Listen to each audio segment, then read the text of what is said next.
I could put some on it. That's all right. That's Okay. not even enough. All right. All right. Okay, all right. Hey, today we are here with Charmin from Rocyalox. Introduce yourself. Yep, Charmin Edwards, the inventor of Rocyalox. Okay, Yep. so tell us a little bit about Rocyalox. Rocyalox was invented because there was nothing on the market. When I started wearing braids, I couldn't believe that I could not find anything to hold my hair. Everything was a ribbon, a rubber band that takes your hair out, and ribbons slide out because of the synthetic. So quite by accident, I took my cell phone charger. At that time, they were coily. Okay, like that one, like one they plug in the car. Like you plug in the car. Okay. Right. And because I was washing my car and the ribbon slid out. And so I had to finish my car, right? And so what I did was I unplugged it and then I did this and I wrapped it. And then I said, oh my God, and I started doing this dance all over the car wash. Wow, and it looks simple too. Very simple.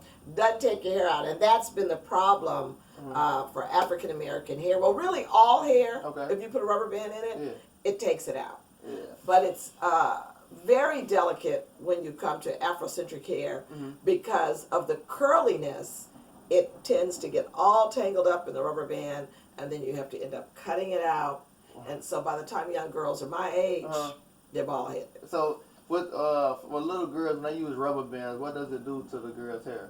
Oh, it takes it out. And then like, does it like tight? You said it tightens it or something? Well, it makes it so tight that you eventually start losing your hair around the outer perimeter because rubber bands are so tight. And here's the thing, because our beautiful, thick Afrocentric hair can be difficult to work with. And all moms love Afro puffs because they're simple. But they're damaging. Because when you finally get it into the hair, now you have to take it out, but you don't. You usually leave it in a couple of days. So that, because you don't want to send her through the tears, you're crying because you know it hurts. And then, of course, now you're left to cut it out because it's tangled. Yeah, like I was saying, like my daughter, when you try to do her hair, she don't like to be touched or nothing. Especially when you get rubber bands or something like that. Oh, Lord, yeah. So what was the process of like starting Rocyalox? Was it a hard adventure? What was the ups and downs about it? What was the most difficult challenge that you had starting Rocyalox? The difficult challenge is when you don't know what it's going to cost, the actual cost to get it made. And when you're getting stuff made overseas, you're at a disadvantage. Because I found out recently that the very first company that did them for me really overcharged me. You know. By how much? Do you know? Oh my God. By 400%. Wow. You know. They really did. And then a company that I was working with actually ended up getting me a supplier. So, you know, as you go into business, God just opens these miraculous doors. You don't even know who you're going to meet, you know. But God just starts placing these people, you know, in your path to help you. And that's the beautiful thing, why people shouldn't be fearful. Because, you know, God will just start placing you. Like now, I admire singers. I can't sing, never could sing. But I admire them because they knew exactly where to go, what to do, how to produce, how to, you know. Yeah, maybe because of PR though. They got a PR too as well. Well, I mean, in the beginning when they're first getting started, true. You know. Because they ain't got the money in the right, for it. Right. But you're, but even to have an ear for music, to hear something and say that it's off key or on key or, you know, it's amazing to me. So you have to know what your strengths are, what, you know, what you're good at, and you can't let other people tell you what you're good at, because this really is a conversation between you and God.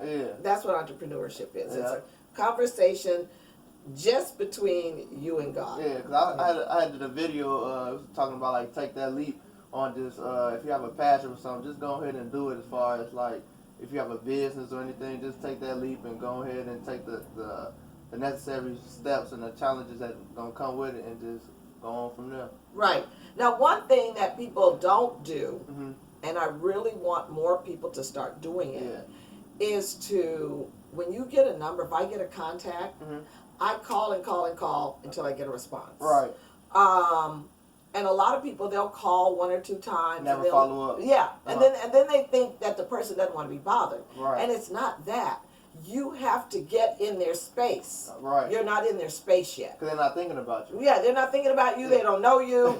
You're the 999th person that's called them. Yeah, You know. okay, yep. And so I love knocking on doors. Uh-huh. You know, I love getting to the top. That's crazy because I started my marketing company that way. I Really? went to business and started talking to different business owners and just started getting contracts with them. Mm-hmm. So yeah, that's how I started 2 years ago. Right, but see, 2 years, and then I run into it. Okay, so, and it's about being persistent Uh-huh. and nice. Uh-huh. You know, because a lot of people, they'll get mad, and then by the time you get to them on the phone, they're angry. There's no reason to be angry. Exactly, I tell people that all the time. Yeah, there's no reason. Because if you're angry, nothing gets accomplished. Nothing gets accomplished, and nobody wants to work with an angry person. No, not at all. You know, you don't want to do that. So I encourage people to always call, you know, maybe once a week, leave a friendly message. Okay. You know, I remember there was a gentleman I got in touch with, and the message I left was that I will run around you in your office, you know, in your warehouse. He has a warehouse. I said, I'll run around your warehouse. And what does that mean? And, he had a big warehouse, so I knew he was busy. But if I need to talk to you, I don't need to sit at the desk. If, you know, if you have to keep moving, I'm going to move with you, you know. And it got me the appointment with him because I was willing to do whatever it took and to, you know, go wherever he had to go, do whatever he had to do.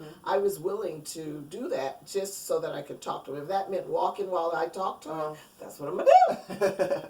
I'm going to do, Yeah. you know. So right now you at a point where Rocyalox is launching, and we're talking about coming out with a new what I want to say New line. And then I want to say, like, where are you at the stage right now? Like, what stage are you at?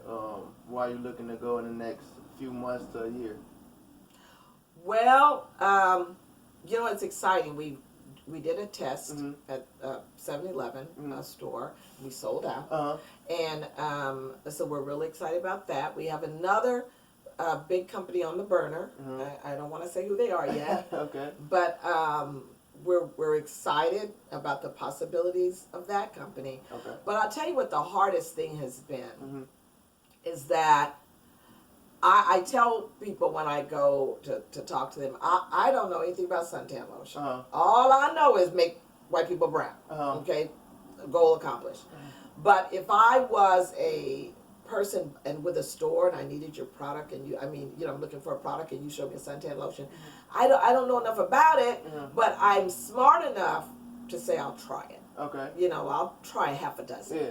And I just want to see more companies willing to try it, because you will never know as a white business owner what a sister goes through to get her hair done.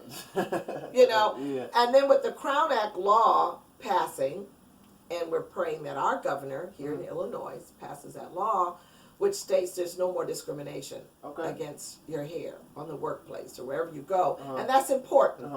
But what has happened with that, I call it the prosperity, the power, and the pain of the Crown Act law, because it is going to bring more money to businesses when they realize sisters have products that you can't make because you don't have curly hair. Right. You can copy it, which would be sinful, but you don't have curly hair. So the best thing to do is try and, you know, open the door, not try, but open the door for sisters who have these amazing products for curly hair.